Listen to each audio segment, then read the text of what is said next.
Hello everyone, welcome to grammar centre. मी प्रगती. आता आपण ॲडव्हर्ब क्लॉजेस बद्दल प्रॅक्टिस सेशन कंडक्ट करणार आहे. सबऑर्डिनेट क्लॉजेस मधला सगळ्यात लेंदी टॉपिक कोणता असेल किंवा टाईप कोणता असेल तर तो आहे ॲडव्हर्ब क्लॉजेस. एकूण 9 सब टाइप्स आपण बघितले होते ॲडव्हर्ब क्लॉजेस बद्दल.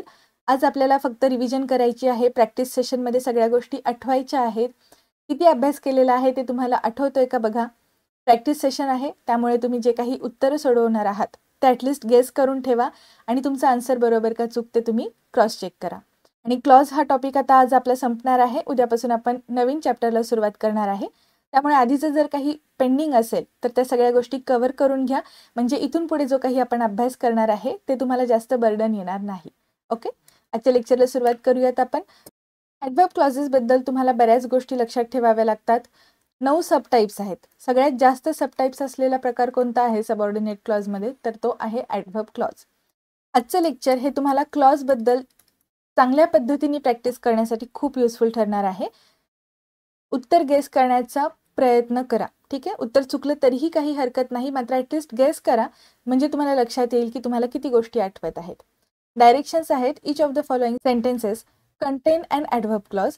पिक out the adverb clause stating its kind and the word it modifies. 2 कामं करायची आहेत आपल्याला. एकतर ॲडव्हर्ब क्लॉजचा प्रकार ओळखायचा आहे आणि तो कशाला क्वालिफाय करतो हे सुद्धा सांगायचं आहे. आणि परत एकदा महत्त्वाची टिप दिलेली आहे, ती म्हणजे translate them in your own mother tongue as well. स्वतःच्या मातृभाषेत ह्या गोष्टींचं ट्रान्सलेशन करा. याचाच अर्थ तुम्ही वाक्यांचे अर्थ समजून घेण्यावर सुद्धा भर द्या. त्या गोष्टीला पण महत्त्व द्यायला विसरू नका. क्वेश्चन सोडवण्याच्या आधी एक महत्त्वाची गोष्ट इथे लक्षात घ्या. आपल्याला तो शब्द ओळखायला सांगितलाय ज्याला हा ॲडव्हर्ब क्लॉज क्वालिफाय करतो. म्हणजेच काय, ॲडव्हर्ब जे असतात हे आपण एखाद्या व्हर्बबद्दल माहिती सांगतात असं म्हणतो. एखादा ॲडजेक्टिव्ह असेल तर त्याला सुद्धा क्वालिफाय करणारा शब्द हा ॲडव्हर्बच असतो. आणि वाक्यात जर इतर काही ॲडव्हर्ब दिलेला असेल तर त्याबद्दल सुद्धा अधिक माहिती मिळते आपल्याला, तेव्हा तो असतो ॲडव्हर्बच.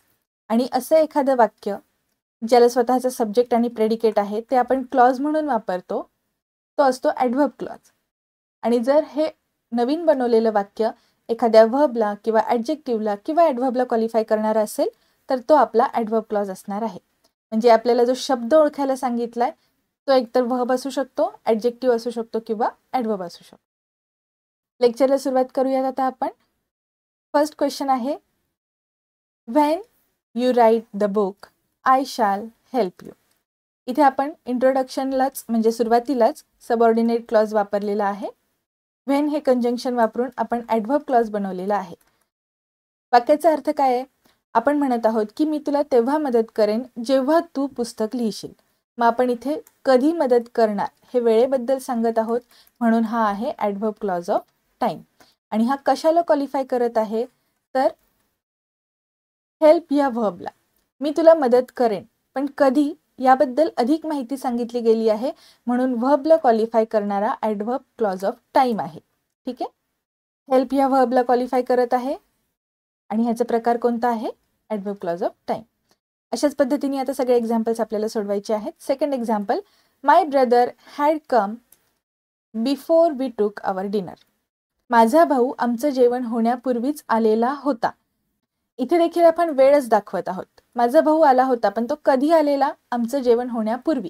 त्यामुळे इथे देखील तुम्हाला वेळेसंबंधी माहिती दिसत आहे. इथे आपण कंजंक्शन बिफोर हे वापरलेलं आहे आणि जो सब्जेक्ट आहे वाक्यातला माय ब्रदर, तो येण्याच्या आधीच ती क्रिया झालेली होती, म्हणजे ह्या व्हर्बबद्दल अधिक माहिती सांगत आहोत. त्यामुळे हॅड कम ह्या व्हर्बला क्वालिफाय करणारा हा आहे adverb clause of time. Adverb clause of time. Next example बघूयात. After we had taken our dinner my brother came. इथे देखील सेम वाक्य आहे, फक्त आपण आफ्टर हे शब्द वापरल्यामुळे वाक्यरचना थोडीशी बदलली आहे. प्रिन्सिपल क्लॉजमधलं वाक्य काय आहे, माय ब्रदर केम, माझा भाऊ आला. पण तो कधी आला, इथे येण्याच्या क्रियेबद्दल तुम्हाला पुढे सविस्तर माहिती मिळत आहे, म्हणून इथे केम ह्या व्हर्बला क्वालिफाय केलं गेलं आहे ॲडव्हर्ब क्लॉज वापरून आणि तो आपल्याला वेळेसंबंधी माहिती सांगतो, त्यामुळे तो असेल ॲडव्हर्ब क्लॉज ऑफ टाईम.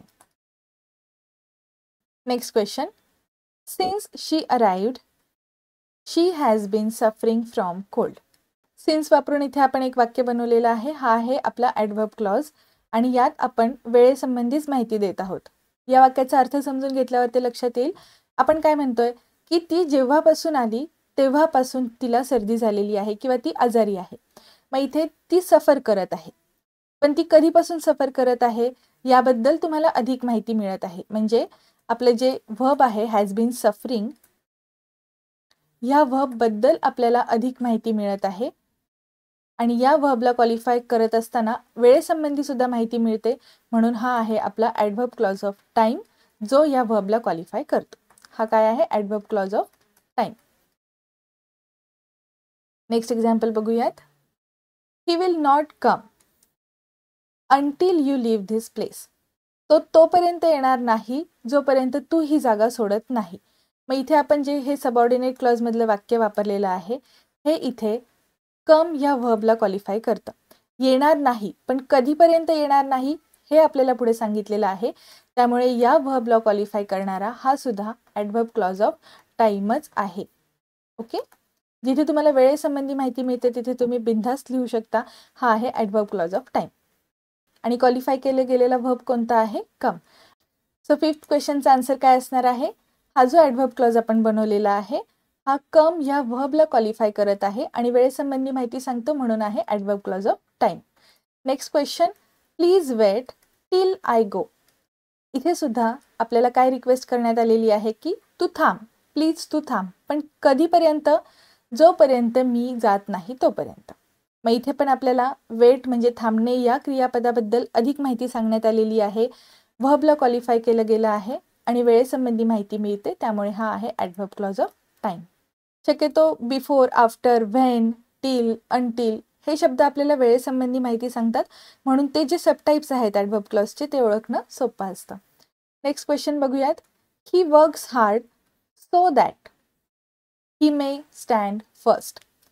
तो भरपूर परिश्रम करत आहे, मेहनत घेत आहे, पण तो हे सगळं का करत आहे, हे करण्यामागे त्याचा हेतू काय आहे, तर तो पहिला आला पाहिजे.